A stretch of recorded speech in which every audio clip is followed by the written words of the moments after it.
Good morning and welcome to Sunday Soul Talks with Lori Tivitot.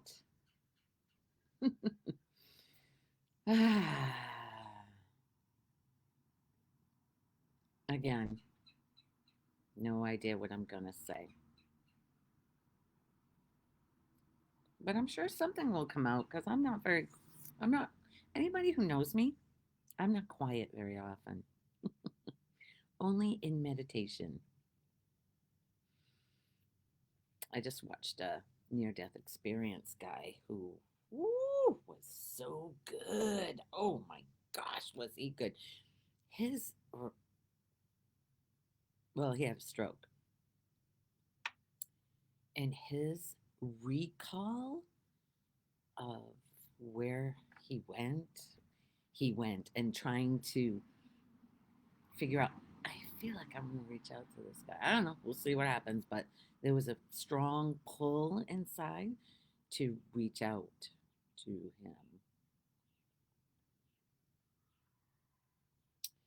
And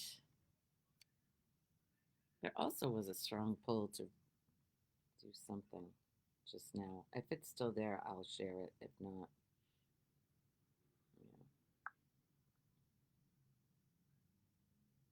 Oh, yeah, it is still here.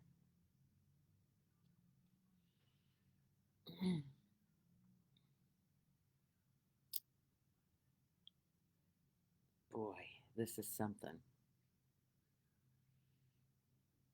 One of my Facebook friends, she's on the periphery. She's not someone I really know, but she's a quote unquote spiritual person. And she wrote something that apparently a lot of mothers, I say that mothers, we have this role. We believe we have this role of being a mother. Good morning, Cynthia. Thank you, as always, for being here first. And Margie should be showing up soon. Talked to her yesterday because Taylor and Angel are taking out their Christmas things, and Eli is enamored with the Christmas tree and the Christmas things that are coming out. And when he was born, Margie gave him a little snowman. He's a stuffed snowman that sings and talks. I looked over to Ben and I'm like, hey, Ben, you're talking to the teacher, Mayor. Hey, Matt. Hey, what? That's okay. Do not feel bad. I'm just letting you know that it's okay. There's nothing to be sorry about. Anyway, Margie said, hi, Margie. Yes, you did hear your name. So she sent him when he was born this snowman thing that just has the coolest little jingle that it says, and to hear it again was like, oh, and it was on Snapchat, so I had to connect. I had to screen record it. I figured it out and sent it to her. Uh, Peter, that's not Peter. It was Matt Vay next door. I don't know what the hell he's doing. But maybe I could go in the back bedroom. Oh no, they just closed the door. It's kind of like when I used to listen to Hope, she'd have the chickens. So the chickens, she couldn't do anything about the chickens being loud in the background. Anyway, it was so cool I screenshot and screen videoed, recorded this so I could send it to Marge because he was the treat. Actually, they didn't get him to bed till 9:45 because each time they put him to bed, he'd get back out, which is not the norm for him. But he's now in a big boy bed, so he can. And she Angel asked him what he was thinking about to keep him awake, and he said, which is cool that she said that because I always ask that too. When somebody can't sleep, it's always what's on your mind. It's always the thought process is what's keeping the body awake because it's blah blah blah blah blah. It's constantly. Anyway, um, 9:45. She finally got him to bed. Oh, he was thinking about the Christmas tree. And it's a tree, a ceramic tree that my mother made for herself years ago. And you put all the little things in it, the little bulbs, and then it's lit from the inside. That's kind of like what I say about us, lit from the inside. We are the light. Anyway, so this woman wrote, I'm going to say this exactly how it is, no decorating, no softening, no explaining, because this isn't just my story. And it is a lot of stories right now. A lot of kids are shutting off their parents, or especially the mom. Well, the mom is more uh, hurt by it. But instead of looking at themselves, they're looking outside and blaming the kid. Um, because this isn't just my story. I see how my son celebrates his birthday, family there, new partner, friends there, everyone welcome, except the mother, except me. So, this whole thing is written from the me's point of view, is what I want to share with all of you. Because this me is always butt hurt. It's always hurt by what somebody says or what somebody does. And this hurt is for us. Okay. Uh, um, Except the mother, except me, for 6 years straight. The mother who carried him, the mother who protected him, the mother who laid her life down in the altar of selfless action for the safety of children, for the freedom of people, for what nobody wants to see, but everybody feels underneath their skin. And still, in this bizarre inverted world, I'm treated as if I'm the threat, as if I'm the one who did something wrong, as if I'm the one who needs to be kept away. This is the irony of this timeline. The one who protects is framed as the danger. The one who speaks truth is labeled delusional.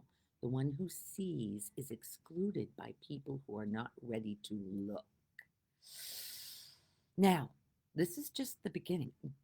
Do you think if her son has seen this, or daughter, it could be daughter, I'm not sure. Do you think if they saw this, that they would be welcomed? Do you think this is a bridge, or is it I'm the victim, you're the perpetrator?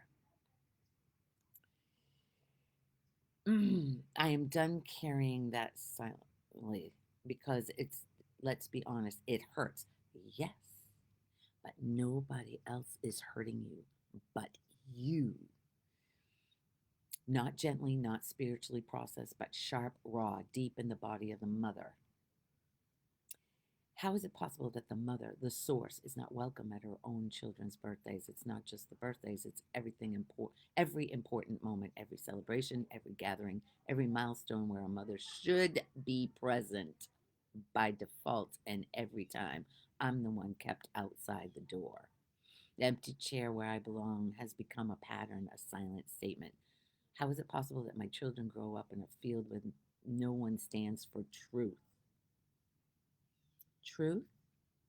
Is this truth, really? Or is it blame? How can a system, oh, where no one says this is not okay, this is the woman who gave them life? Now, just because life came through this body does not mean it has to love you, especially if you're saying something like this on a public forum. That is not going to bridge a gap at all. It just makes the divide wider. And then when you have people underneath saying, oh, you poor thing, poor you, I'm going through this. I know somebody who's going through this. I know somebody going through this. And I see clearly how she's creating her own pain. And this week I talked to her face to face, and she was, they. I couldn't say a thing. Until she's suffered enough to look within herself, it is not going to change. The blame, the resentment, the visceral anger at someone else, that is living in you. No matter who you're holding responsible for your pain, literally no one is responsible for anybody's pain. It's our own. The other one is bringing it to the surface. Good morning, Levi. Thank you for being here, buddy. Not sure there's anything that you will get out of this. But I got your Christmas present yesterday. So excited. Anyway, how is it possible that my children grow up in a field where no one stands for? Oh, wait, no. How can a system be so fractured that the mother is excluded? Hi, Karen. Hi, good morning, sweetheart. So good to see you here. Really good to see you here. Okay. And this is exactly why I started walking my mission, why I became the protection, why I chose selfless action, even when nobody understood. I did not act for myself. I acted for all children, for my own, yes, but for the. Okay, so it just keeps on going. You can exclude me. You cannot exclude me from the truth. You can keep me out of the room. You cannot erase my place as a mother. Um, my love remains. My love remains. When you are blaming somebody and saying that their actions are wrong, that's not love. It's not. Nobody's actions are wrong. Everything is happening here. The tapestry, the perfection in it is off our minds could not orchestrate this any more perfectly than it is. Even when that little me inside says, no, I don't want this. This is not right. They did this to me. Nope. Nobody's doing anything to you. Nobody. And you can throw all the guilt you can out there, but that's not going to change anything until you start looking inside and seeing where you're the perpetrator, if there's a perpetrator. Woo! when those downloads come, it's like, whoa. Okay, so my love remains, my truth remains, my children will see it. Maybe not today, maybe not in this lifetime. Because it's you that needs to see it, not them. Um, this is not a story of loss, it's a story of remembering, and one day they will know. Mama was never the enemy. No, no, we are our own enemies. And if we keep somebody excluded, yeah, they're hurting too. They are hurting too, but your projection of it, especially in a big way, she has a big following, it's not going to. There was 82 comments, and I was probably the last one. I said, what is this to teach me? Is what I would say, because playing the victim does not make them come back. I'm sure this will not be received well, but just because we gave birth to them does not mean we can shame them into loving us. It just pushes them further. Ask, what am I to learn through this? Become humble. Only the ego is the one that hurts. Recognize their egos are hurt as well, obviously, because nobody wants to cut off their mother. Nobody wants to. It's a dagger in your own heart. And I've actually gotten two. I've actually gotten two. Ooh, it doesn't matter if she comes back with. It doesn't matter. I will read it if she comes back with some scathing whatever back at me.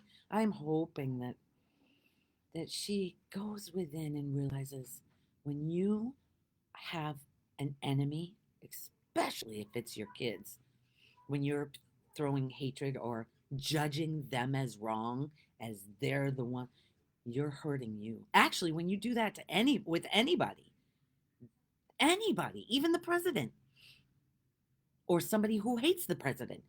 You're only hurting you. You're not judging, you're judging someone else, but three fingers are pointing back at you. Three fingers. Not the one is going there, but three are pointing back at you. You're the one hurting, no matter who it is that you're blaming for your pain. That's not the way it works. And this is a message that the ego does not want to hear, because that little me that you think you are wants to fight, wants to get them. Actually, a lot of times it wants to get them before they get me. That's the thing, because we don't feel, it doesn't feel safe. Who we really are is always safe. When we believe we're these bodies, safety is the number one, because we're full of fear. It's full of fear. It's always fearing a future, which stops us from living. It stops us from loving, which is what we truly are. The ego is so afraid of love. It is so afraid to be vulnerable and loving. And that's exactly what will set you free, is to be vulnerable and loving, especially to the closest ones. No matter what it seems like they're doing wrong, just love them. When I talk about my granddaughter's mom, she's done. It's seemingly in this dream of separation, it seems like she's done some terrible things to my granddaughter, which I cannot hold my granddaughter as if I hold her as a victim and Bridget as a perpetrator. That's blasphemous. That's telling life, God, whatever's running this show, that it's doing it wrong. So I have just loved her, just like I love everybody. Loving Bridget, if I, hating Bridget or carrying resentment for what she did to Hannah hurts me. That hatred is held in this body. I love this body too much to hold hatred for anybody. I can't hate anybody. The little disturbance I had with Phoebe last week was that was so clearly for me to see that this does not want to hold any kind of somebody behind the wall. Somebody's done something wrong to me. Cannot, it could not be held. Because it's made everything, made Lori irritable and uncomfortable in her own, because there's nothing like that normally.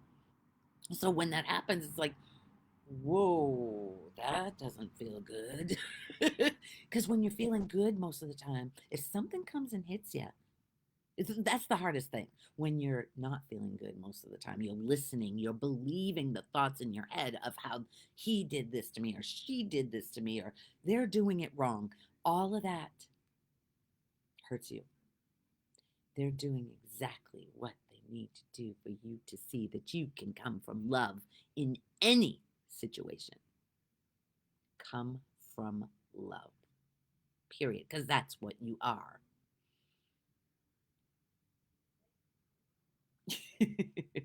I also talked to another girlfriend from high school. She had a post about um, feeling alone. I can't remember exactly what it was because both of her parents are gone now. And I said something under there. What did she say? Oh, there's it's just got off the track because last week I showed you about that plant. That plant, I'm going to show you again. Look at this. Look at that. Can I get that in there? Look at it's coming out. This is the tip of the leaf. It was wrapped up really tight in there last week, and now it's coming out. Remember, I tried to force it out? So I was noticing where I tried to force. Now, I thought, good morning, Nydia. Thank you for being here, sweetheart. Oh, God, I cannot tell you. Each time I think of all of you guys, whoever comes here, I just feel so much love for all of you. That love is overwhelming to me. It brings tears. Anyway, I tried to force that leaf out when I didn't know, because I thought it was stuck. So thinking that people are stuck was what I was going through last week. Shaming myself. I was believing the thought that when I say something to somebody, it's um, it's forcing them out of their suffering. But I've come to realize this week that that's not true. That's not true. I am just offering what I offer, and it's up to you whether you take it or not. You don't have to take it. You don't have to. The suffering will eventually, if you're entertaining this, the suffering will eventually get so miserable that you'll go, oh, something in your inner whatever is going to say, oh, Lori said, because this is what happened with me. Lisa said, or Muji said, or whoever said, and those little nuggets stick in there. And then as you're going through life, you'll get into those situations, a situation where there's somebody says something and oh, it hurts, and there's so much anger and resentment towards that person for hurting.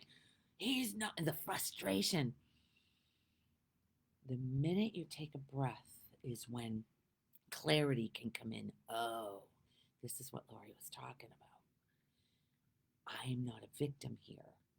That's my ego. That's the false me that's feeling like a victim of them. Okay, I'm not getting what I want right now, but life, universe knows, God, whatever, knows what you want. And it will, once you surrender, ooh, this is beautiful. I've never said this like this before, right? You guys, Margie and Cynthia, I've never said this like this before. As you are in those situations and there's a breath that you can take, when there's so much frustration and anger, like that woman on that post, shaming her son or daughter or whoever's blocking her out. You can't be blocked out. We are connected at the deepest level. We cannot be separate. There's no way. Even my parents who have gone, seemingly gone, I am not separate from them because I am them. I am them. The essence, whatever's making these words come out and the eyes, that God self, that energy, that life force is no different from every other person. We cannot be separate even in death. It's only the body that drops. The essence, the true essence of what we are at the fundamental level, the spirit, if you want to call it, doesn't go anywhere. It can't. Where's it going to go? What? Back into the all that is. We're not separate from anything, even from that plant. I have not pushed it. I have not, and I'm watching this time how it's unfolding so beautifully. And when I say my things to somebody, like yesterday, I said something. Where were we? Oh, we were at the sand sculpture contest on Fort Myers Beach, and one of the guys, they weren't done yet, which I wish I'd have known that. They're not done till today at noon, so we saw them, some of them half done, but they're still beautiful. What? It's amazing what they can do. And then the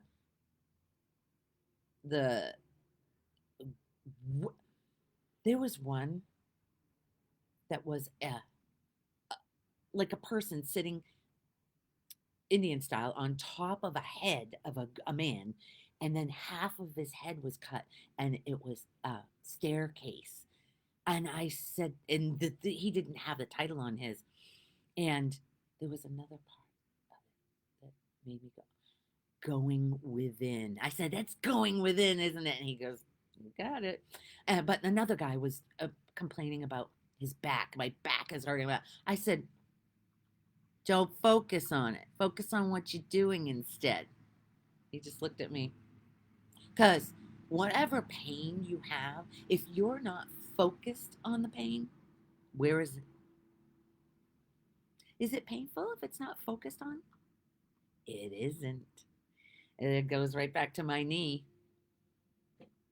Pain is either remembered or anticipated. You're looking for it in the past or the future. Right now, there's no pain.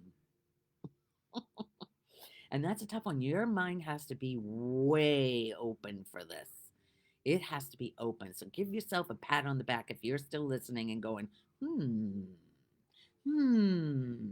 there's something I remember, something that this resonates with me on a deeper level than the superficial me lives in the judging other people realm. And it's innocent. The judger is innocent. It doesn't know any better. That's the way we're all conditioned to be. And you don't have to go along with that judger. You can remember that every single person is you, is a perfect reflection of you. And when it comes to you, the pain, there's a pain that, take that breath, come back to the love that you are. And each time you do this, your relationships start to evolve and clean up. And because you start noticing, oh, it was me all along, the innocent little me that you believe yourself to be, because a baby doesn't know it's a me yet. They're just being moved by spirit without I should, they should, we should have, we shouldn't have, all of that. The word should is the most violent word in the English language because we're constantly shooting on ourselves or someone else. And there's no way anybody shouldn't have done what they've it's done. It can't, shouldn't have. What? Should and shouldn't have what? You'll see. Even if you say somebody should or I should I, whatever's going to happen is going to happen. There's no should in any of life. I learned that one a very long time ago. I think that was one of my first spiritual. A mom and I had gone to Lisbon High School. They had some kind of spiritual fair or something, and this woman talked about should. Actually, Byron Katie talks about should too. About there's no way anybody should have done something different. You're arguing with what is. That's where the pain is. That's where every pain is. Arguing with what is right now. Saying it should be different. It isn't. Take a deep breath and surrender. Somebody's being exactly the way they're meant to be for you. Yes, India, not for anybody else, for you. If the little me is taking offense to what's going on and thinking it should be different, right there, you know you're stuck in you're not in the love that you are. Because the love that you are encompasses everything as it is. Then you start what I call in the flow of life. You're flowing with life, not all of that is painful in you. And it does cause pain in the ones around you if they're not awake to this. Makes a huge difference if you're awake to what's really going on here instead of the pain and suffering that seems to that the world is going to hell in a handbasket. And it's not any different than it always was. Look at Hitler. Good morning, Alicia. Gosh, Ah, I was going to say, look at what Hitler did. Do you think that was a better time of life when Hitler was seemingly slaughtering people? He was slaughtering the bodies. Every person is out of this and going on to the next one. The next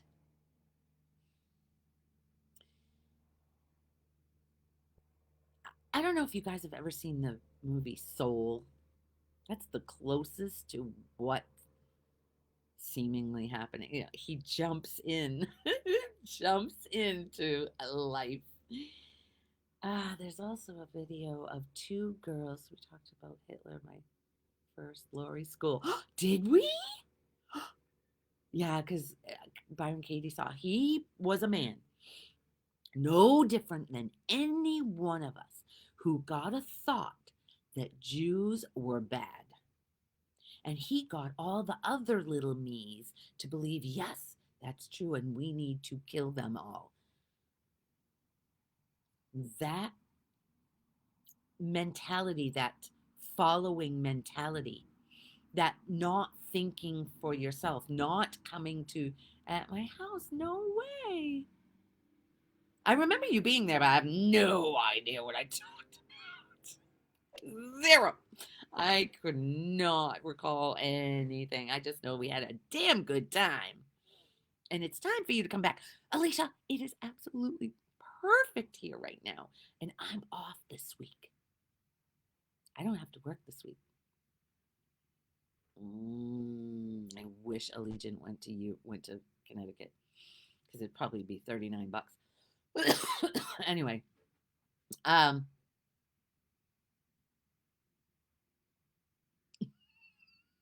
it's saying Hitler, Hitler. Yes, no different than believing your thoughts that your son or your daughter in that text is horrible for blocking me out. That's what Hitler did, blocked out Jews. That's no different than what this woman's doing to her son. Or her son seemingly is doing to her, but there's a reason for that. There is a reason why this nobody wants to block out their parent. God knows I didn't block out my mom blocked me out during the scam thing. She stopped. She was very angry, like everybody was. But that was for everyone to learn, not just me. Not just me. And I remember a lady that I was helping at that time. She was an elder. She was younger than mom, but much older than me. I was just helping her, and she said to me, nobody's going to hold this against you because you're just being you. You love everybody and think the best of everybody, and you're just trying to help somebody. But I wasn't ready to. I really thought I was helping somebody, but boy, did that make people around me angry. Ooh, boy. Ooh, boy, oh boy. It was my way of forgiving Roy. That was it. Because that resentment and anger and bitterness and me, the victim, and him, the perpetrator, lives in you, which you saw. It's affecting every single one of your relationships. Because you're not your loving self when you hold anyone responsible for how you're feeling or hold that he did this to me. All of that is held in this body and it sucks. That's suffering. That is pure suffering. But it takes that kind of suffering to be open to this message. Mhm. Apple juice. I mean, no, apple cider. God, I love apple cider. Fish jumping. All kinds of fish are. Peter, there's all kinds of fish jumping out there. He said they don't jump anymore. There, there's fish jumping everywhere out there. Gators. Oh, I haven't seen a gator. Anacondas are after them. Oh, anacondas. Okay. And Look at that gazelles. big stork. That big blue heron. a stork there because someone just got a baby. So there's a stork there because someone just got a baby.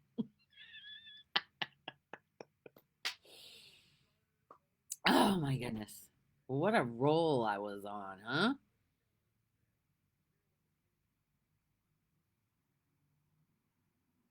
Seems to be dried up.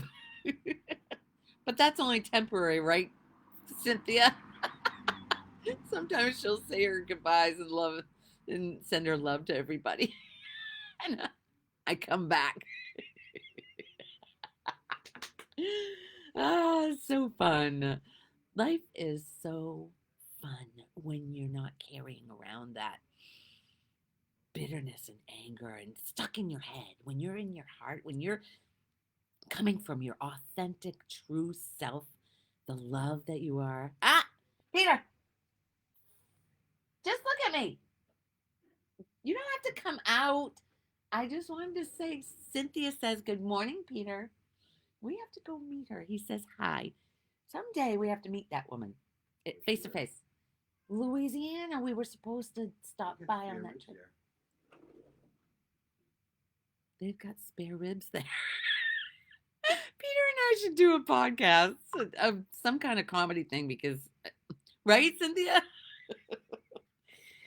He's such a whack job. Oh my God. It's been. Peter!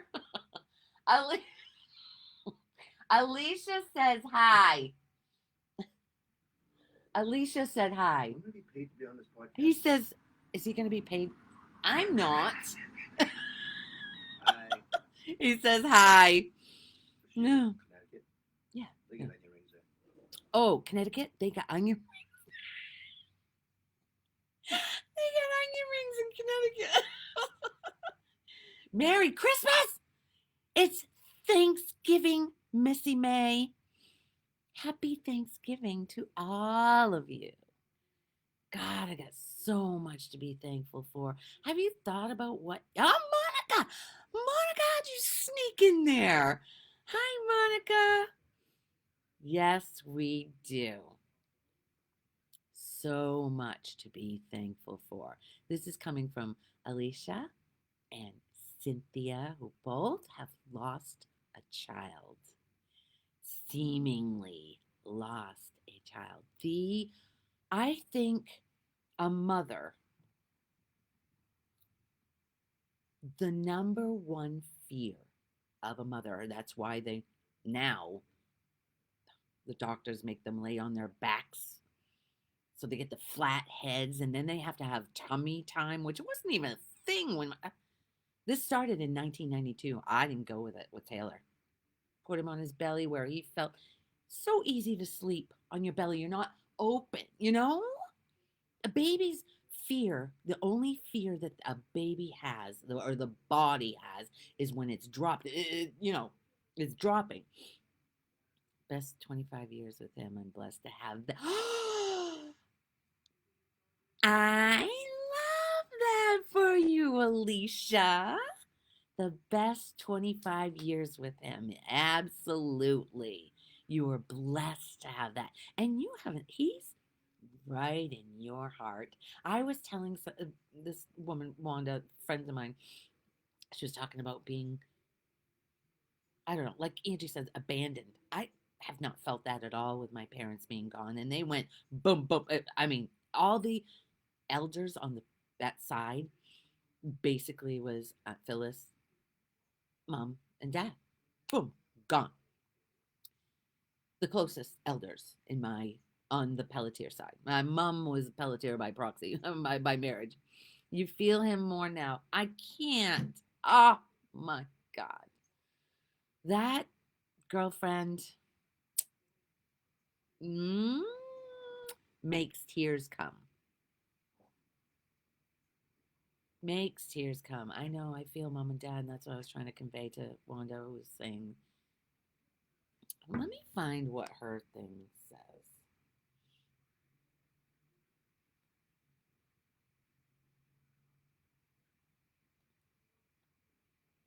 It's a strange, hollow feeling knowing you no longer have both your parents around. Hollow. And I don't have that hollow feeling at all. I never did. And that's what I said to her privately. That's on Messenger. Oh, it's audio. Anyway, I just said that when I saw Dad leave, not when I saw Dad when I left, he was in his body, in that body. And when I came back, he was not there. When I got back to that nursing home, he was not there. But that body was still there. That obviously that body was not him. And then when Mom left, oh my God. I the gratitude is off the charts. Now that I'm open to it, Alicia says. That's it. Opening. The opening of the heart. Open as your heart or your mind opens, so does your heart. And you can't help but love everybody. Even if something your mind, because it's a flash when when somebody says something and it hurts. It's instant, the reaction. But if you can take a breath, like the kid I'm working with in at school, Cohen, he is the only one. When he's in his moments, I say, take a breath. He does it. It's so amazing. He's the only one. Every time I say it, when I say it to it's for me. Yeah. Every time I say it to like Hannah, if oh my God, I cannot help this kid. It's not, she will not take anything I say. Nothing. Nothing. She's going to see a counselor right now at the school, which is beautiful. She's going to be saying a lot of the same things, I would imagine. Cynthia, yes, Alicia, I agree totally. Christy is here with me with love. You girls. Right? That's the biggest fear of every mother when the baby is born, that it's going to die. And that's why we do everything the doctor says. I did not put well, it wasn't with Travis, it wasn't a thing. But since it still happens, it still happens today. A soul comes in and it comes out of this body, and there is no time limit, because when there is no time, there's time is a man-made construct from birth to death. That's the part of the me. That's the journey of the me that you believe yourself to be. And when you step back and realize that that's not what's happening here, you are the love. There's no beginning or end to it. There's no beginning and end to who you really are. It's not born and it doesn't die. It's just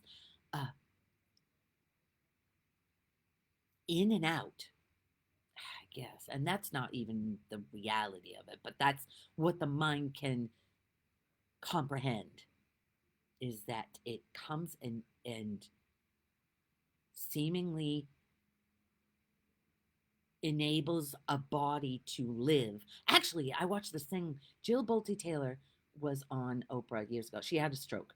She was a neuroscientist and she had a stroke. And she talks about, if you put in Jill Bolte Taylor's NDE, her TED Talk, you can feel it. It's beautiful. But she was on this podcast yesterday that somebody recommended I listen to, and Peter and I watched it together. It's an hour and a half long, and he fell asleep, but there was some good points that came in. She was holding a human brain with the spinal cord attached, and all the hair, all the veins, and whatever, the whole neural network of what she's holding this. That was fascinating, to say the least. She's had that brain with the attached spinal cord for 10 years. She's had it in formaldehyde.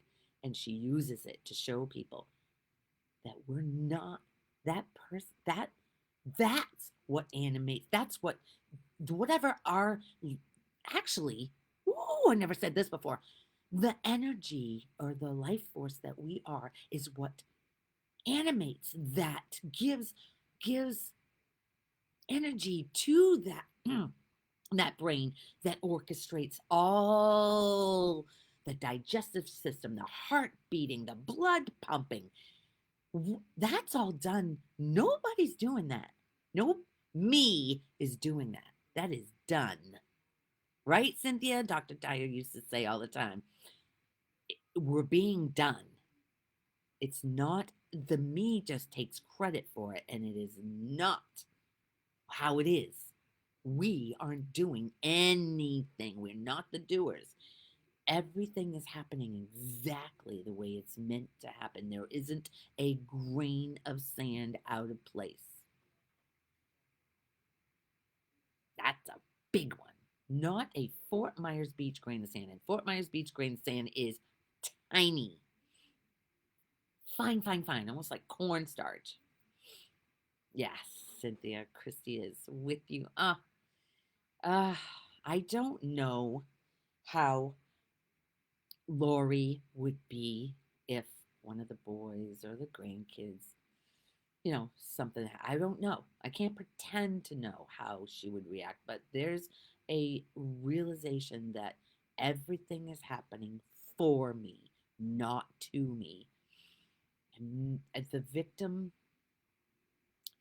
even the thing with Phoebe, there was a belief that I was a victim and I didn't. Being treated that way was not something. If you find yourself saying, well, I would never do that, that's the mind.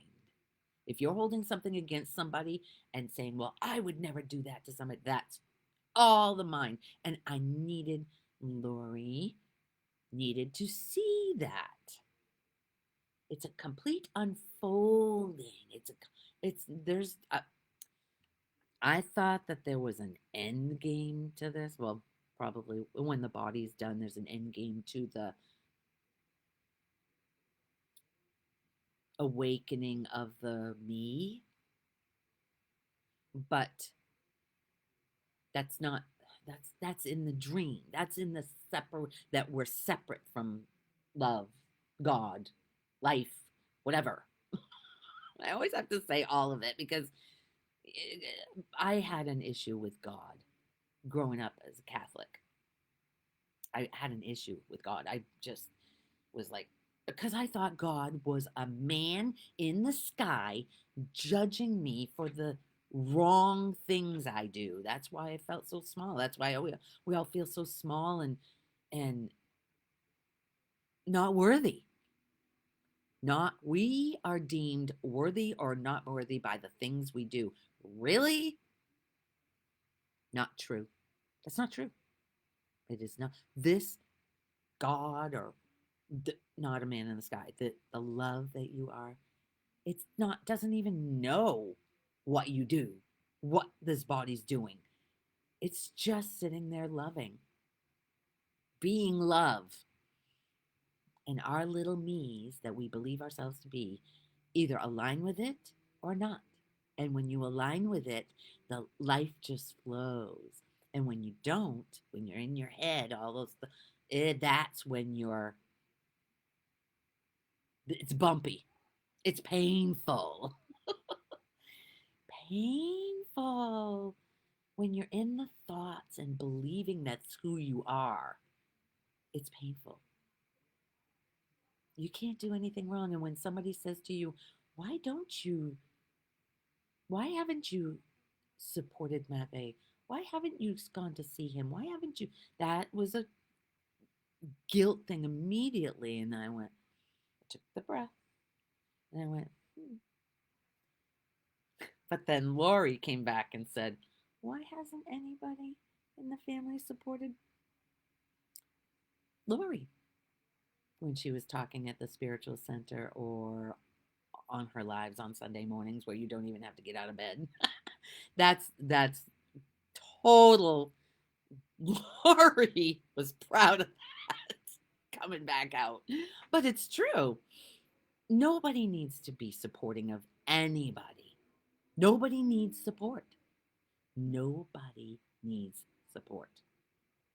Even dad seemingly dying all alone, that's a story that the mind comes up with.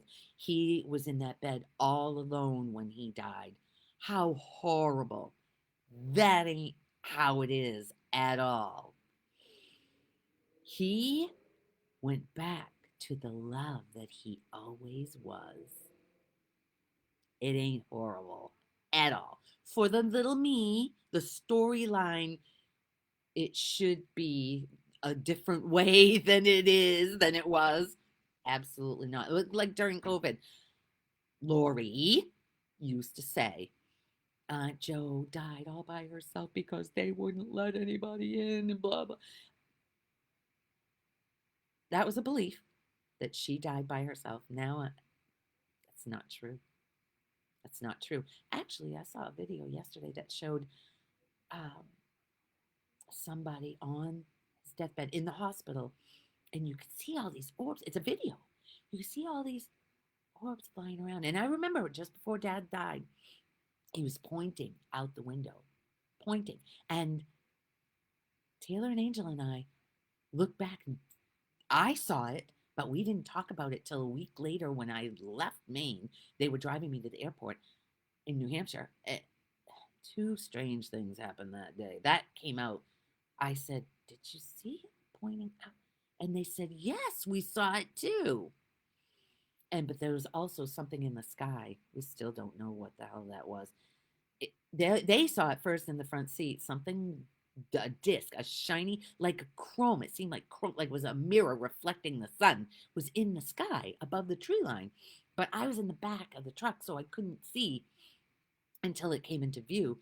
And then I went, "Oh, what the what is that?" Well, all of us were just dumbfounded, and then it was gone. It freaking disappeared completely. Poof. We still have no idea. No idea. But we were talking about Peepaw. So actually, I was also telling Wanda, this girl, about how when Dad died, I went to a beach up here, Casperson Beach, which is closed now because Milton demolished it. The road is done, but it didn't have a place to park. Oh, I know you girls, Cynthia and Margie, you've already heard this, but I got to this beach and I didn't know where she was. Apparently, there's two parking lots, and they were connected by a trail, a footpath, with all kinds of vegetation all around. It's just a footpath. And as soon as I made my own parking space because it was full, and I parked underneath this tree, and I just heard this cardinal, which is the universal sign for somebody who's dying. That's a sign. That's everybody knows that. And it was chirping, chirping, chirping, chirping. But if someone crosses over, it's okay to express our emotions in a cleansing process. Yeah, of course, the me, of course, the grief. But I'm just saying you don't have to. If there's gratitude, like Alicia said, that she got 25 years with her son, she got to have gratitude. There's no grief in gratitude. And I also said to Wanda that when the little me is wanting them back, that's selfish. That's the self wanting something that's not possible. So when you come from gratitude, you're thinking about them, about how they are living the best life. They are free from the body, the weight, because they didn't know anything about this. Anyway, but it's just possible to not have any grief and it be okay. So anyway, so that bird, that cardinal, was chirping, chirping, chirping, chirping, and I was getting my stuff out of the trunk of the car, putting my I have a chair that goes straps on like a backpack, and grabbing everything, and it's just chirping and I couldn't see it. I kept looking up, going, "What the?" And as soon as I stepped my foot onto that path, it seemed like it was illuminated. I swear to God, but because it was bright, it was a dirt path. The rest was all green and vegetation everywhere. It was a dark path because there was so much vegetation. So the bird came down into the middle of the path in front of me. And I stopped immediately and went, whoa, okay. Because I see it. I see it. So as I was looking at it and acknowledging Dad, it was jumping toward me on the ground, hopping. I went, wow, wow, wow. And then at Easter, that was in March. And then at Easter, this is a long one. Aunt Phyllis was dying. We thought she was going to die on Easter. It just seemed fitting. And I had asked Aunt Phyllis for a sign. I had that sign from Dad, so I asked. Took a long time, but I'm there now. I miss him, but now I'm just thankful for the time I had. Ah, can you feel how different that feels in your body, Alicia? From longing to wanting to have them back and wishing it didn't happen and all that, to being thankful for the time you had. Ah, I love that for you so much. It's bringing tears because I know it's been a journey, honey. I know. And a lot of beautiful talks, which I love to do. Anyway, so that Easter, I talked about it with a lot of people. I hate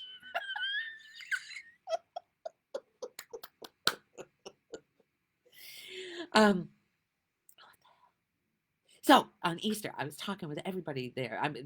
Because I don't know why we were talking about Aunt Phyllis dying or whatever, and Dad just dying, and I said I asked for a sign. Well, Angie went home that night, Easter Sunday, and said she couldn't sleep. Angie, my sister, and she said to Dad, or out in the ether, she had this little meditation, and she said, "I want a sign. I want a sign from you, and I want it to be blah blah blah." A lot of you know what this is. So, but I found this is the best way to tell it by not saying what it is. So, we get there Monday morning, Sunday evening, my niece came and for a visit for a week, and we wanted to go see Angie. So, I think we walked down so she could see the neighborhood or whatever. Whatever. We got there, and Angie was because Ian happened, the hurricane that wiped out her place. So the river was in her house, and she was just getting ready to put the granite countertops on. So somebody had mentioned that because her countertop is a horseshoe in the middle of her kitchen, outside the kitchen. So the cabinets are square, so there was crevices in between with the way it was laid out. So somebody mentioned to her to put something that's Florida related in there with a note saying why they redid the kitchen, blah, blah, blah. I don't even know what she wrote on the note. But she wanted an alligator, a manatee, a dolphin, and a bird. Probably a pelican is what she was looking for. So we go to Shell. My God, I just blanked on. Anyway, this Shell place that's not far from, wasn't. It's out of business now. They have the best cards. They had the best everything. Fudge, ice cream, zoo, all of it's gone. Anyway, so we found the manatee, the dolphin, and the alligator right away. And so we were looking for the bird, and there was a tiered, like kind of like a nest thing with birds in it. And I got distracted doing something. And then I came over, and as immediately I reached in and pulled out from the top a hummingbird. I went, oh, a hummingbird. I've never seen a stuffed hummingbird before. And Angie went, And Marley and I are like, whoa, what's going on? She says, last night I did a meditation and asked Dad for a sign, and I wanted it to be a hummingbird because we don't see hummingbirds down here. And she goes, because Marley and I are like, what? And then we both said, well, no, Angie said, I wanted it to be a real one. That's a typical me. Oh my God. But it was a freaking, what the? You cannot. Those, both of those signs cannot be, your mind can't say, oh, that was just a cardinal, or that was just a stuffed hummingbird. Nope. Nope, nope, nope, nope, nope, nope, nope, nope. Because sometimes I notice when a butterfly comes around and stays close. Actually, that's another thing. Last year is the year my mom died. And I went in September to Jeannie's. Shit, it's after 10. Anyway, this I saw this butterfly on the shore. I was on the dock, and I could see this butterfly flitting on the shore. And I watched it and watched it, watched it. Finally, I said, I'm going to go see that. I mean, that I keep saying hummingbird. The butterfly. It's a monarch butterfly, the orange. I have pictures of that butterfly. It ended up, I went over there and I was like wondering if it was mom or whatever. It landed in front of me on the ground, on the sand, and literally walked onto my toe. I have it. I have all this on camera on my on in photos of it on my toe. And it stayed there for a long time. It was the coolest thing. And the one person I haven't had a sign from. Well, I guess it could be a sign. I guess it could be a sign. You remember that, right? Alicia, I was all the way on the dock. I had to walk from out in the water. It stayed there. That was just off. Anyway, so I guess we're going past 10 o'clock. I can see this mind just, my mind. Um, so it could be Aunt Phyllis. I never thought of this till now, guys. When the $7,500 bill came in this summer after she died in April, and that's August. The $7,500 bill and the $7,500 check came in the mail on that Friday. If that wasn't a sign from her, it was from her account. What else do I need? Seriously. In so many ways, that one. The thought came, can I let go that much? Like freaking let it all go. Let it go. That song from Elsa, my favorite Disney movie. What is it? Elsa. She's like, the song is let it go, don't hold it back anymore, or something. God, I haven't. The words to that song, I haven't sang that song in a long time. I'm gonna have to listen to that song as soon as this is over. Don't hold it back anymore. Let it go. Anyway, Frozen. Thank you, Frozen. I don't like to be frozen because she says the cold never bothered me anyway. That's the only part of the song and I only let it bother me. It doesn't. When I'm up there in Maine for those 2 weeks at Christmas time, actually, when I was up there when Dad was dying for 6 weeks, we had storms on top of. One time there was a foot. I had to go out at 4 a.m. because they had somebody coming to clean early. I had to go out there early to get it done. And you know what? Instead of hating it, I was down there all by myself, digging. the car out of, because I had to get it out before the plows came.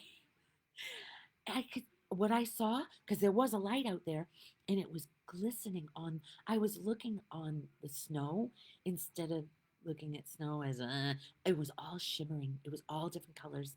I remember hiking with Nicole before coming to Florida. We hiked a lot in Mount Appetite, and it, I don't know if all of you are old enough to remember that white tissue paper that had all the glitter all over it, all the different colors. That's what the ground looked like one day while we were hiking. The sun must have been just right or whatever. I said, I thought it was my sunglasses. I took them off and I went, because it was so bright. I said, Nicole, look at, do you see that? It was all glitter. It was so beautiful. But when you're in your head, you don't see these things. When you're thinking, I'm a victim of life, I'm a victim of that one, and that one did this to me, all that, you don't see what's really going on here. You don't connect the dots. Like I just connected that dot. Aunt Phyllis, she gave me the biggest sign, actually, because it was on so many levels about letting go.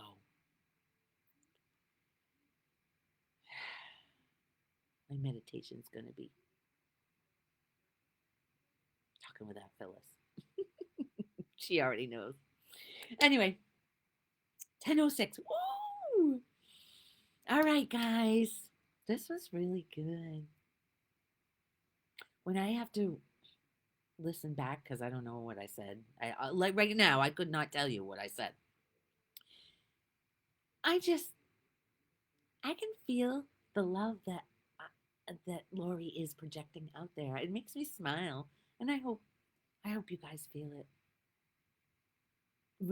Letting it remind you of the love that you are. At your core, you are. Sending love to all. I'm going to spend the day at the state park, and Mother Nature appreciate you all. What a beautiful morning. Yes, Cynthia, you always have the best. And your poems? I'm noticing your poems. Beautiful. Coming right through the love that you are. All right. Mwah. Till next Sunday. Have a great week.